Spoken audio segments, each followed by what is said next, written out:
యుద్ధం అంటే గతంలో ఎప్పుడూ అమెరికాదే పైచేయి, కానీ ఇప్పుడు సీన్ రివర్స్ అయింది. ఇరాన్ మిసైళ్లు, డ్రోన్లను నిలువరించలేక అగ్రరాజ్యం చేతులెత్తేస్తోంది. ఇంతకీ మధ్యప్రాచ్యంలో ఏం జరుగుతోంది? అమెరికా, ఇజ్రాయెల్కు ఇరాన్ ఎలా సమాధానం చెప్తోంది? యుద్ధాన్ని ఆపేందుకు జరుగుతున్న ప్రయత్నాలేంటి? War one side. అమెరికాతో యుద్ధం అంటే గతంలో వినిపించిన మాట ఇది. కానీ ఇప్పుడు ఆ పరిస్థితి లేదు. ఇరాన్ ప్రయోగిస్తున్న మిసైళ్లు, డ్రోన్లను అమెరికా, ఇజ్రాయెల్ రక్షణ వ్యవస్థలో నిలువరించలేకపోతున్నాయి. రాడార్లు గుర్తించడం లేదు. ఇంటర్సెప్టర్లు ఛేదించలేకపోతున్నాయి.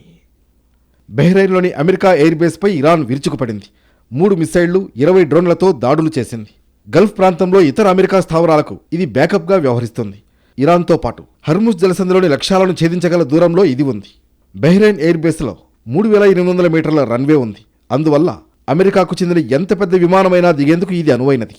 ఇంతటి కీలకమైన స్థావరాన్ని ఇరాన్ దాడుల నుంచి అమెరికా కాపాడుకోలేకపోయింది. దీని ద్వారా అమెరికా దళాలు ఎక్కడున్నా భద్రం కాదనే విషయాన్ని నిరూపించింది ఇరాన్. అమెరికా మిలిటరీ నిపుణులు చెబుతున్న దాని ప్రకారం ఇరాన్ హైపర్సోనిక్ మిసైళ్లను ప్రయోగిస్తోంది. అవి గంటకు 9000 నుంచి 11000 కిలోమీటర్ల వేగంతో ప్రయాణిస్తాయి.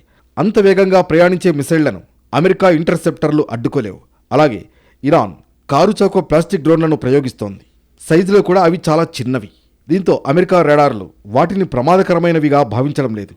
కానీ వాటి దాడితో జరుగుతున్న విధ్వంసం అధికంగా ఉంటుంది. మరి ఇరాన్ మిసైళ్లు, డ్రోన్లను ఎలా అడ్డుకోవాలి? దీనికి గల ఏకైక మార్గం లాంచ్ సైట్లను ధ్వంసం చేయడమే. కానీ అమెరికా, ఇజ్రాయెల్కు అది సాధ్యం కావడం లేదు. ఎందుకంటే మొబైల్ ట్రక్కుల ద్వారా వేర్వేరు ప్రాంతాల నుంచి ఇరాన్ తన మిసైళ్లను ప్రయోగిస్తోంది. అందువల్ల లాంచ్ సైట్లను ధ్వంసం చేయడం సాధ్యం కావడం లేదు. ఇరాన్పై అమెరికా, ఇజ్రాయెల్ వైమానిక దాడులు చేస్తూనే ఉన్నాయి. ముఖ్య నేతలు, స్థానిక స్థావరాలు, ఆయుధాగారాలు లక్ష్యంగా దాడులు కొనసాగుతున్నాయి. కానీ అటువైపు జరుగుతున్న నష్టం ఎంత అనేది తెలియడం లేదు. మరోవైపు పుట్టలోంచి చీమలు వచ్చినట్లు ఇరాన్ ఆయుధాలు దూసుకొస్తున్నాయి. గల్ఫ్లోని అమెరికా సైనిక స్థావరాలతో పాటు ఇజ్రాయెల్ ప్రధాన నగరాలపైకి మిసైళ్లు వచ్చి పడుతున్నాయి. గల్ఫ్ వ్యాప్తంగా గల లక్ష్యాలపై మిసైళ్లు, డ్రోన్లతో ఇరాన్ దాడులు చేస్తోంది. గల్ఫ్లోని దోహా, దుబాయ్, అబుదాబీలో మంగళవారం భారీ పేలుళ్లు జరిగాయి. దీంతో నష్టం భారీగా ఉంటోంది. దీంతో గల్ఫ్ దేశాలు లబోదిబో అంటున్నాయి. ఖతార్ ఏకంగా చేతులెత్తేసింది. యుద్ధంలో తాము పాల్గొనలేదని, ఇరాన్లోని లక్ష్యాలపై దాడులు చేయడం లేదని ఖతార్ స్పష్టం చేసింది. తమపై ఇరాన్ జరుపుతున్న దాడుల్ని మాత్రమే అడ్డుకుంటున్నామని, అది తమ హక్కు అని స్పష్టం చేశారు ఖతార్ ప్రధాని. ఈ మేరకు ట్వీట్ చేశారు. యుద్ధం ఆపేందుకు తాము సిద్ధమే అంటోంది ఇరాన్. చర్చలకు తాము సిద్ధమని ఇరాన్ సుప్రీం లీడర్ ప్రత్యేక ప్రతినిధి అబ్దుల్ మజీద్ హకీం ఇలాహీ తెలిపారు. అయితే తమ గౌరవానికి ఎక్కడా భంగం కలగడానికి వీల్లేదన్నారు.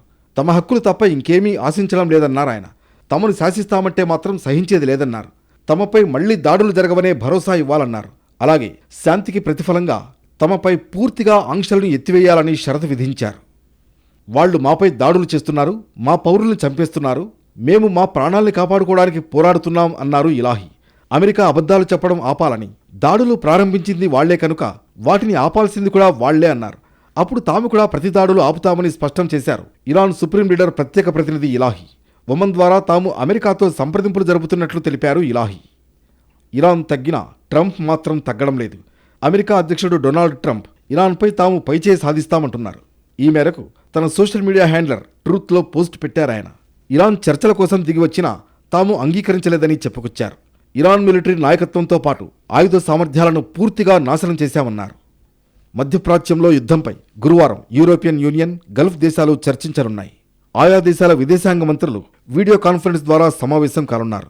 ఈ సమావేశానికి యుయు విదేశాంగ వ్యవహారాల అధిపతి ఖాజా ఖల్లాస్ అధ్యక్షత వహించనున్నారు. ఇజ్రాయెల్, అమెరికా దాడులు కొనసాగితే మధ్యప్రాచ్యంలోని ఆర్థిక కేంద్రాలను ధ్వంసం చేస్తామని Iran Revolutionary Guards general Ibrahim Jabbari స్పష్టం చేశారు.